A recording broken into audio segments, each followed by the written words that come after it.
le connaît pour un discours « I have a dream ».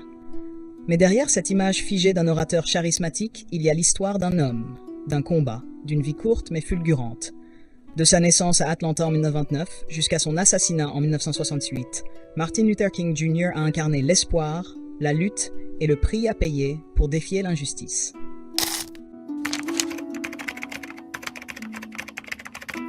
Naissance et enfance à Atlanta. 1929-1944.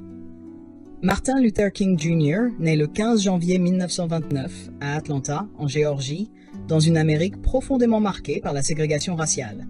Son père, Martin Luther King Sr., est pasteur baptiste, homme strict mais charismatique. Sa mère, Alberta Williams King, est institutrice et musicienne. Dès l'enfance, Martin est confronté à l'injustice. Un jour, ses amis blancs lui disent qu'ils ne peuvent plus jouer avec lui parce qu'il est noir. Ce choc marque l'enfant. Pourtant, Martin est aussi un élève brillant. Très tôt, il se passionne pour la lecture, la philosophie et la religion. À l'adolescence, il saute 2 classes et entre à l'université à seulement 15 ans. Études et éveil intellectuel.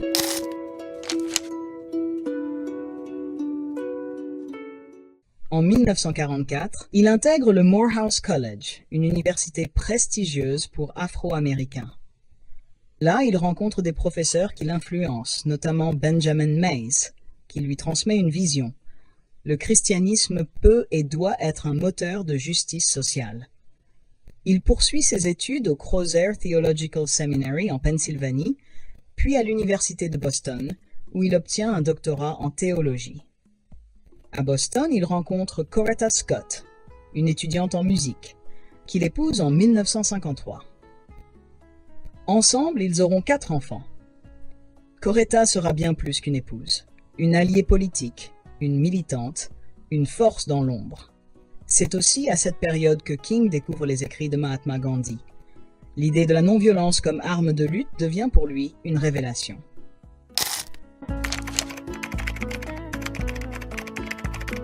Montgomery, le baptême du feu. En décembre 1955, à Montgomery, en Alabama, une femme noire, Rosa Parks, refuse de céder sa place dans un bus à un homme blanc. Elle est arrêtée. La communauté noire réagit. Un jeune pasteur de 26 ans, récemment installé à Montgomery, est choisi pour diriger le mouvement de protestation, Martin Luther King Jr. Commence alors le boycott des bus de Montgomery, qui dure plus d'1 an. Les Noirs refusent de prendre le bus, marchent des kilomètres, organisent un système de covoiturage. Les pertes économiques pour la compagnie sont énormes. King devient la voix du mouvement. Son éloquence, sa détermination, son appel à la non-violence galvanisent les foules. En 1956, la Cour suprême déclare la ségrégation dans les bus inconstitutionnelle. Victoire, King est désormais connu à l'échelle nationale.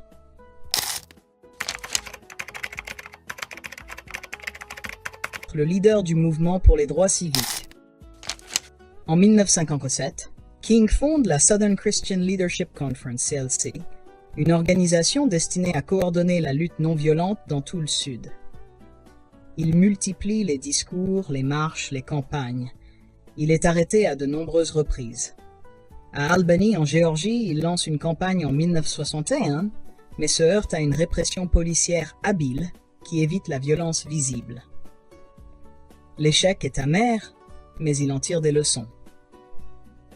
En 1963, à Birmingham, en Alabama, il organise une campagne contre la ségrégation. La police lâche des chiens, utilise des lances à incendie contre des enfants. Les images choquent l'Amérique et le monde.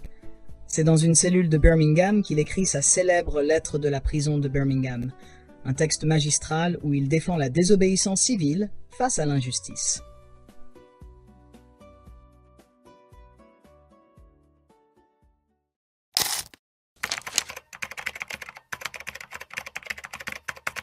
Le rêve de Washington.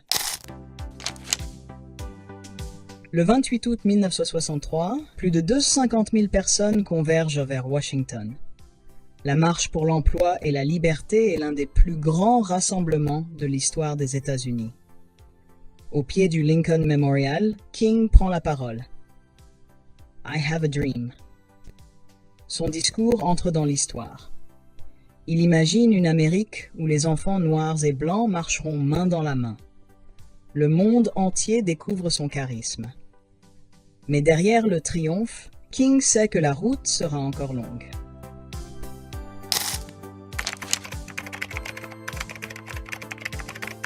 Des lois, mais pas la paix. En 1964, sous la pression du mouvement, le président Lyndon B. Johnson fait adopter le Civil Rights Act, qui interdit la ségrégation. L'année suivante, le Voting Rights Act garantit enfin le droit de vote aux Noirs. King reçoit le prix Nobel de la paix en 1964. À seulement 35 ans, il est le plus jeune lauréat de l'époque. Mais malgré ses victoires, la réalité est dure. Le racisme persiste. La pauvreté ronge les communautés noires. King comprend que le combat ne peut s'arrêter aux lois. Il doit s'attaquer aux inégalités économiques et sociales. Les nouvelles batailles, pauvreté et Vietnam. King lance des campagnes dans le Nord, notamment à Chicago, pour dénoncer le racisme dans le logement et l'emploi.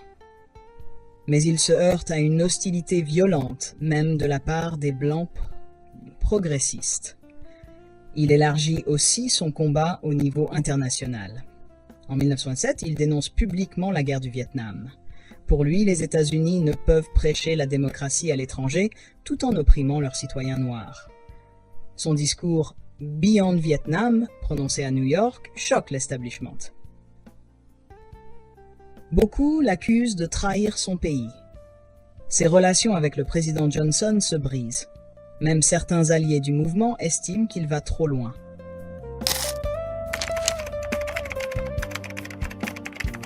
Critique, isolement et fatigue.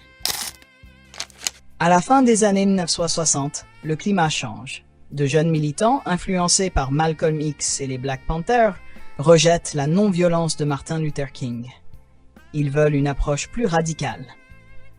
King se retrouve critiqué de toutes parts, trop modéré pour les uns, trop radical pour les autres. Il est harcelé par le FBI, qui tente de briser sa vie privée, allant même jusqu'à lui envoyer une lettre l'encourageant au suicide. Fatigué, menacé.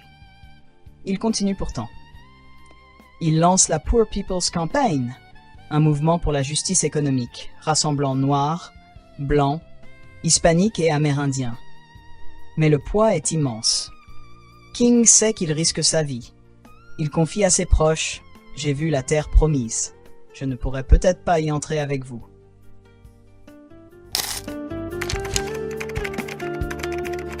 Memphis, le dernier combat, 1968. Avril 1968. King se rend à Memphis, Tennessee pour soutenir une grève des éboueurs noirs qui réclament de meilleures conditions de travail. Le 3 avril, il prononce un discours prophétique. « J'ai été au sommet de la montagne. J'ai vu la terre promise. Je n'y arriverai peut-être pas avec vous. Mais nous, en tant que peuple, nous atteindrons la terre promise. » I just want to do God's will.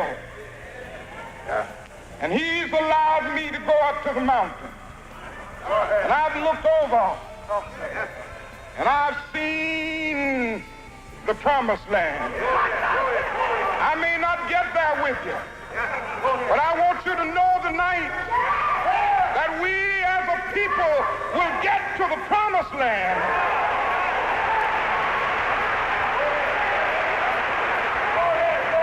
So I'm happy tonight. I'm not worried about anything. I'm not fearing any man. Mine eyes have seen the glory of the coming of the Lord. Le lendemain, 4 avril 1968, à 18h01. Alors qu'il se tient sur le balcon du Lorraine Motel, une balle l'atteint à la mâchoire et au cou. Il s'effondre. Martin Luther King Jr. meurt à l'âge de 39 ans. L'assassin présumé, James Earl Ray, sera arrêté. Mais des doutes persistent encore aujourd'hui sur les véritables circonstances.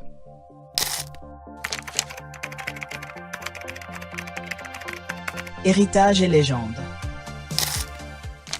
La mort de King plonge l'Amérique dans le chaos. Des émeutes éclatent dans plus de 100 villes. Le pays est en deuil, mais son héritage survit. Ses idées de non-violence inspirent des générations. Nelson Mandela en Afrique du Sud, Václav Havel en Europe de l'Est, et tant d'autres encore. Aux États-Unis, il est aujourd'hui honoré d'un jour férié, le Martin Luther King Day. Des écoles, des rues, des monuments portent son nom. Mais son message reste d'actualité. Lutter contre les inégalités. Refuser la haine. Croire en un monde plus juste.